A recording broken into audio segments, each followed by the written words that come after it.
በስመ አብ ወወልድ ወመንፈስ ቅዱስ አሐዱ አምላክ። ስንክሳር ዘወርኃ ሰኔ ዕለት 22 ሰነ። በዛ ዕለት እዚያ መዘከርታ በዓሎም ንቅዱሳንን ክቡራንን ቆዝሞስን ድሚያኖስን ኣሕዋቶምን እያ።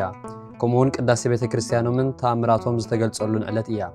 እንሆ ዜናኦም ዕለት 22 ሕዳር ጽሒፍናዮ ኣለና። በረኸቶም ምሳና ይኹን። ሰላም እብል ለቤቶሙ ቅድስት ዘተሃንጸት ሎሙ እምድህረ እልወት ለውሉደት ሄዋዳዳ ሄራን እለቀዝሞስ ሰማይት ስእነ ውስተ አውድ አቁስለቶሙ መጥባይት እያፍርሆሙ ካብ በላኢ እሳት። ሰላም እብል ንቤቶም ቅድስት ዝተሃንጸትሎም ድሕሪ ክሕደት ንውሉድ ቴወዳዳ ሕያዎት በዓል ቀዝሞስ ሰማይታት ኣብ ኣደባባይ ኣይከኣለን ከቁስሎም ስሕለት ከምኡውን ኣያፍርሖምን በላዒ እሳት። በዛ ዕለት እዚኣ ቅዱስ ጳውሊ የዋ ረድኡና ኣባ አንጦንዮስ ኣዕረፈ። እዚ ጳውሎስ ገርሂ በረኸኛ በረኻ ዝፈቱ እዩ። ጽቡቕ ዝመልክዓን ክፉእ ዝግብራን ሰበይቲ ኸኣ ነበረቶ። ካብኣ ኸኣ ሓደ ውላድ ወለደ። ሓደ መዓልቲ ካብ ወፍሩ ከኣቱ ከሎ ነታ ሰበይቱ ምስ ተሸቀላዩ ክትዝሙ ረኸባ። ምስ ረኣዮም ተገሪሙ ሰሓቐ። ነቲ ሸቀላዩ ድማ በል ምስ ወዳ ውሰዳ፣ ከምኡውን እዚ ኩሉ ጥሪትና ንብረትና ውሰዶ በሎ። ኣነ ኸ ኣገልጋሊ ክርስቶስ ክኸውን እየ። ቤተይን ንብረተይን ብምግዳፈይ ወላ ሓንቲ ዝሓዝኖ ቅር ዝብለኒ የብለይ በለ። እዚ ምስ በለ ናብ ኣባ አንጦንዮስ ከደ ኣልባስ ምንኩስና ለበሰ። ኣሰረ ኣባ አንጦንዮስ ከዓ ሰዓበ።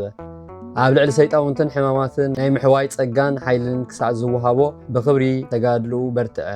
ሓደ መዓልቲ ክፉእ ጋኔን ዝሓዞ ሰብ ንኽፍውሰሎም ናብ ኣባ አንጦንዮስ ኣምጽእዎ እሞ ኣባ አንጦንዮስ ከዓ ንጳውሊ ጸልዩ ንኽሕውዮ ኣዘዞ። ጳውሎስ ከዓ ኣቦይ አንጦንዮስ ካብኡ ውፃእ ይብለካ ኣሎ በሎ። ሰይጣን ግና ንዑ ኮነ ንእንጦንዮስ ጸረፎም።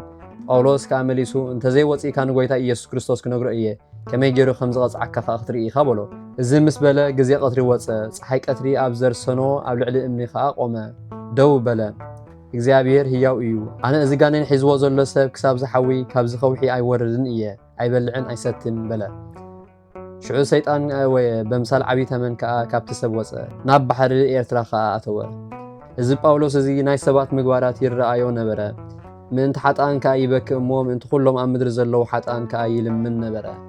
ተጋድሉ ምስ ፈጸመ ብጽቡቕ ሽምግልና ዓረፈ። በረኸቱ ምሳና ትኹን ንዘለዓለም ዓለም ኣሜን። ሰላም እብል ለጳውሎስ ሊሉይ እምነ ዘማ ብእሲቱ ሰናይ ተላሂ ቀዊሞ ወኣለ እምበለናሂ በመልእልተ እብል እንተኣርሰኖ ፀሃይ እስከ እምጋንየን ይሃዩ ብእሲ ድውይ። ሰላም እብል ንጳውሎስ ፍሉይ ካብ ዘማዊት ሰበይቱ ጽቡቕቲ ራእይ ደው ኢሉ ወዓለ ብዘይ ምንሕሳይ ኣብ ልዕሊ ዓብይ እምኒ ዘርሰኖ ፀሓይ ጋኒኑ ክሳብ ዝወፅእ ዝሓመመ ሰብኣይ። ዘቕረብክዎ ማህልየት ኣዘኻኺራ ኣላፍ ካብቶም ኣዘውቲሮም ዘገልግሉኻ ኩሉ ግዜ ብዘይ ምዕራፍ እንዳኸነብብ ተቐበል ናይ ድኽነተይ መጽሓፍ ዝገበርካ ጎይታ ናይታ መበለት መባእ ውኩፍ ካብ ዘእተዉ ሃብታማት ናይ ሃብቶም ተረፍ።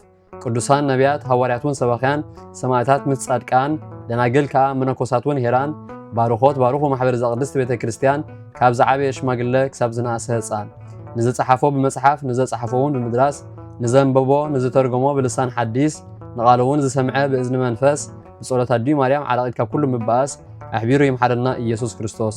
ሰላም ንዓኹም ጻድቃን ምስ ሰማይት ዘዕረፍኩም በዛሎም ዕለት ንዓለም ዘሰነፍኩም ኢኹም ንስኻትኩም ብኩሉ ትዕግስት ኣብ ቅድሚ ፈጣሪ ለምኑ ብኩሉ ሰዓት ዘይካ ንስሓ ንዓና ከይወስደና ሞት።